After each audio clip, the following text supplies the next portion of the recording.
माँ जी, खबरदार, जो मेरे मायके से आए इस मखमली झूले पर दोबारा बैठी, आपके तेल वाले बालों और गंदे कपड़ों से मेरा लाखों का झूला खराब हो जाएगा। बहू की यह कड़वी बात सुनकर सास की आंखों में आंसू आ गए और वह बिना कुछ कहे वहां से उठकर जमीन पर बैठ गई। कल्याणी जी और उनके पति दयाशंकर जी एक बहुत ही साधारण और सीधे स्वभाव के इंसान थे। जीवन भर दयाशंकर जी ने एक छोटी सी नौकरी करके अपने परिवार का पेट पाला था। अपनी पूरी जिंदगी की जमा पूंजी और अपनी कई इच्छाओं को मारकर उन्होंने अपने बेटे प्रतीक को एक बड़े शहर में उच्च शिक्षा दिलवाई थी।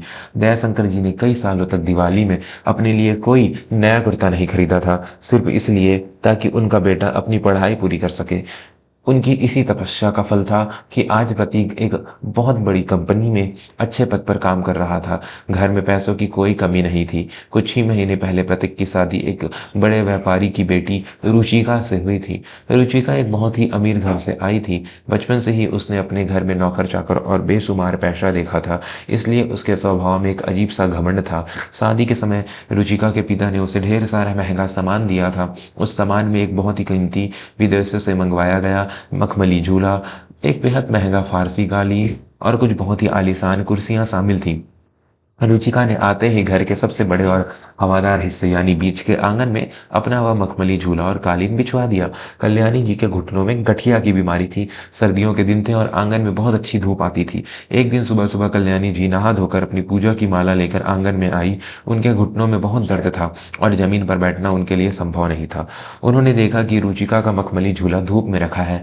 वह धीरे से उस झूले पर बैठ गई और आंखें बंद करके भगवान का नाम जपने लगी। तभी रुचिका अपने कमरे से बाहर निकली।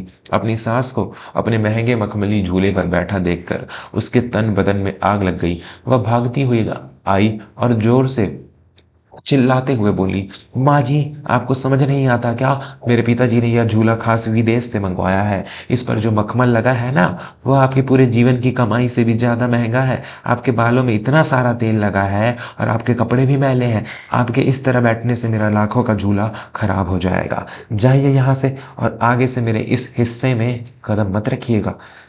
कल्याणी जी अपनी बहू का यह रौद्र रूप देखकर घबरा गई। उनके हाथ से पूजा की माला छूट गई। वह कांपते हुए घुटनों के साथ तुरंत उस झूले से उठ गई और एक कोने में जाकर पुरानी चटाई पर बैठ गई। उन्हें इस बात का इतना गहरा धक्का लगा कि उनके आंसू छलक पड़े, लेकिन उन्होंने घर की शांति बनाए रखने के लिए अपने बेटे से कुछ नहीं कहा। दोस्तों, एक माता पिता अपना पेट काट कर अपनी सारी खुशियां कुर्बान करके अपने बच्चों को इस काबिल बनाते हैं कि वह समाज में सिर उठाकर जी सके, लेकिन जब बुढ़ापे में उसी घर के अंदर उन्हें जलालत और अपमान सहना पड़े तो उस दर्द की कोई सीमा नहीं होती। अगर आप भी मेरी इस बात से गहराई से सहमत हैं और मानते हैं कि बुजुर्गों का सम्मान सबसे बड़ा धर्म है, तो अपने इस भाई के चैनल वर्मा स्टोरीज को भी सब्सक्राइब करें। आपका एक सब्सक्राइब हमें ऐसी ही दिल को छू लेने वाली कहानी आप तक पहुंचाने की हिम्मत देता है। कृपया अभी वर्मा स्टोरीज को सब्सक्राइब करें। रुचिका का घमंड दिन प्रतिदिन बढ़ता ही जा रहा था। उसे लगता था कि उसके मायके से आई हुई हर एक चीज बहुत खास है और उसके सास ससुर इतने गंवार हैं कि उन्हें उन चीजों को छूने का भी कोई हक नहीं है। एक दिन दोपहर के समय दयाशंकर जी बाजार से राशन का भारी थैला लेकर लौटे। वह बहुत थके हुए थे, उन्हें पसीना आ रहा था। हॉल में रुचिका की मंगवाई हुई आलीशान कुर्सियां रखी थी। दयाशंकर जी थक कर एक कुर्सी पर बैठ गए और लंबी सांस लेने लगे। तभी रुचिका रसोई से पानी पीने आई।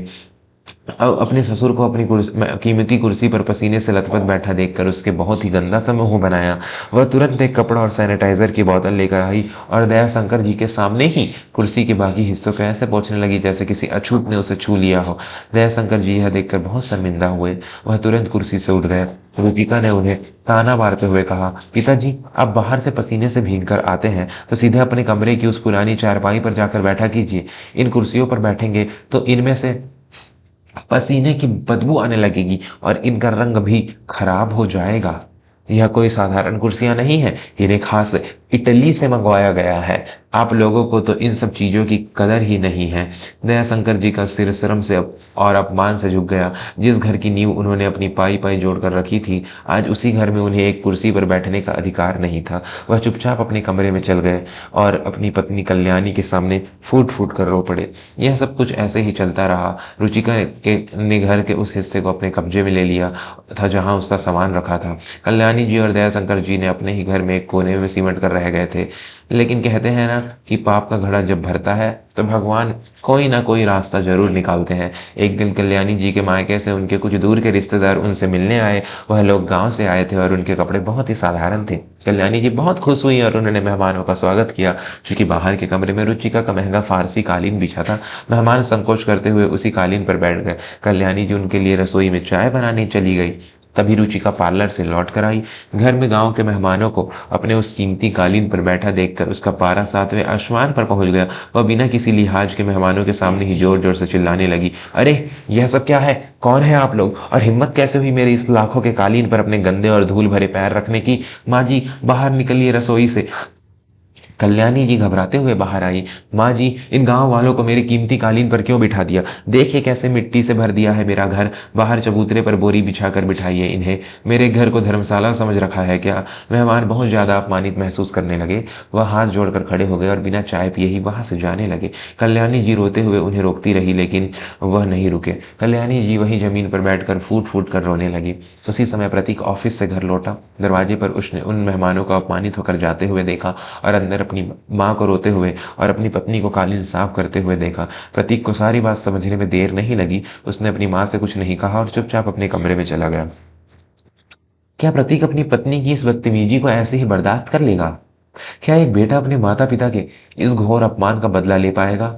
दोस्तों, अगर आपके भी खून में उबाल आ रहा है और आप चाहते हैं कि रुचिका को उसके घमंड की कड़ी सजा मिले, तो तुरंत हमारे चैनल वर्मा स्टोरीज को सब्सक्राइब करें। आपकी भावनाएं हमारे इस चैनल वर्मा स्टोरीज की ताकत है, इसलिए सब्सक्राइब का बटन दबाना ना भूलें। अगले दिन शाम को जब प्रतीक ऑफिस से लौटा तो उसके हाथ में 2 बड़े बड़े सूटकेस थे।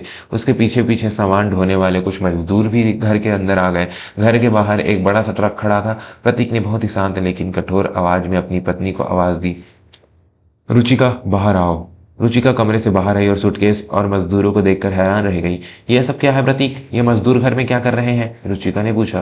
प्रतीक ने अपनी पत्नी की आंखों में आंखें डालकर कहा, रुचिका अपना सारा सामान बांध लो। मैंने बाहर मजदूर बुला लिए हैं। तुम्हारा यह मखमली झूला या फारसी कालीन, तुम्हारी इटालियन कुर्सियां और मायके से आया तुम्हारा एक एक सामान इस गाड़ी में रखवा दो। रुचिका की आंखें फटी की फटी रह गई। क्या? लेकिन क्यों?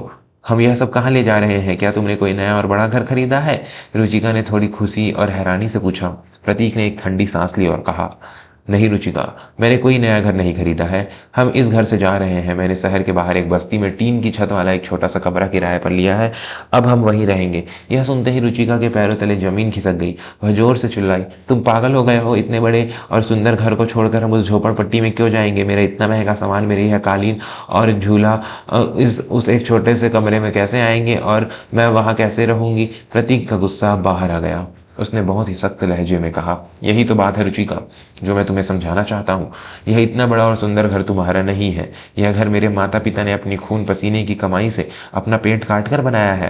इस घर की एक एक ईंट, इसके आंगन, इसकी छत और इसकी रसोई पर उनका अधिकार है। जब तुम उनके ही घर में रहकर उन्हें अपने मायके के एक झूले और कालीन का इस्तेमाल नहीं करने दे सकती, तो तुम्हें उनके बनाए इस करोड़ों के घर की छत, उनके आंगन और उनकी रसोई का इस्तेमाल करने का क्या हक है?